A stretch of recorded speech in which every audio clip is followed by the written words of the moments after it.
Hello, welcome to McKinney Racing YouTube channel. I'm John McKinney.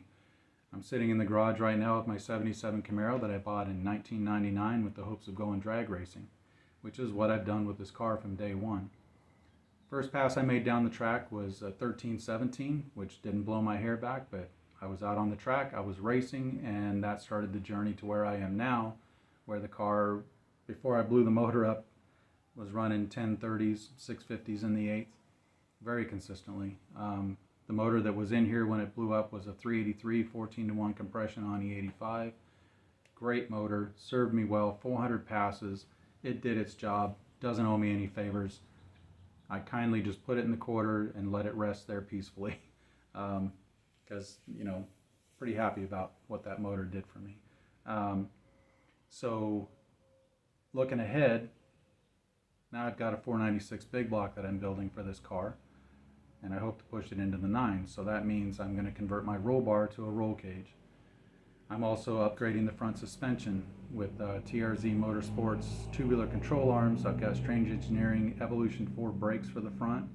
I bought a brand new steering box, pitman arm, center link, tie rods, idler arm, the whole deal. It's all going to be new, and I'm going to walk you through swapping out the stock parts for these upgraded parts, and I'm going to show you why I did it and show you how I'm doing it. So over the years I did upgrade the rear suspension. I put Calvert split monos on there. I've got the Caltrack bars. I've got 10-bolt rear end with the welded tubes. It's got a billet main caps with bigger bolts, 411 gears, the spool. It has the Strange rear cover on it, and it's a very stout rear end. So as I go through, I'm going to explain, I'll show you the rear end, and I'll talk to you about how to determine what spline axles you really need. A lot of people will go out and get the biggest, beefiest axles, and that's great, but do you really need them? And I'll explain that to you as I go through these series of videos. But I've got double beadlock wheels. They're Weld Pro Stars that were converted to double beadlock by Neal and Parks Racing. And the reason I converted my wheels to that is because, one, I run a radial. I was tired of gluing the tires to the rim. Every time I wanted to change the tires out, I had to take them to somebody. Well, now I don't have to do that.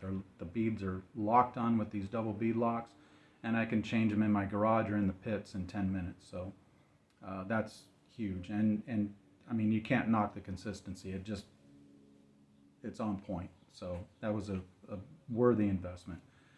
When you're looking at double beadlock wheels, I think the cheapest I could find were $1,200 a piece, and it was $1,200 to do both wheels. So big savings there, and they did a great job.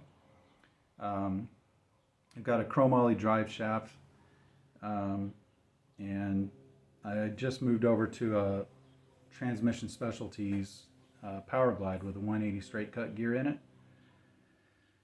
Of course, it's a trans brake, and I put a Sonic's dual servo in there, which is another improvement over the old style servos that they had used for years, which in later videos I'll go through that with you as well and tell you the whys and the hows, and it's a $300 item, but in the sake of consistency, I think it's well worth the money.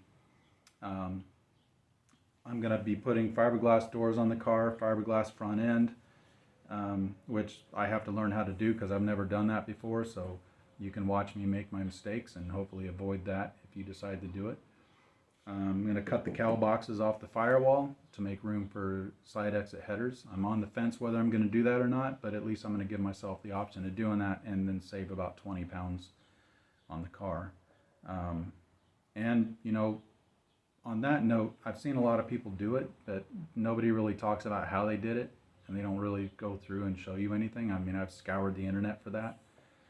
They show you how to replace the cowl boxes, but nobody really talks about how they shave it clean and clean it up and weld it all back together to make it tidy.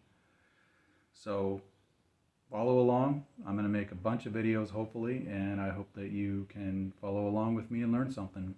Don't forget to hit like and subscribe, and welcome to my channel. Thank you.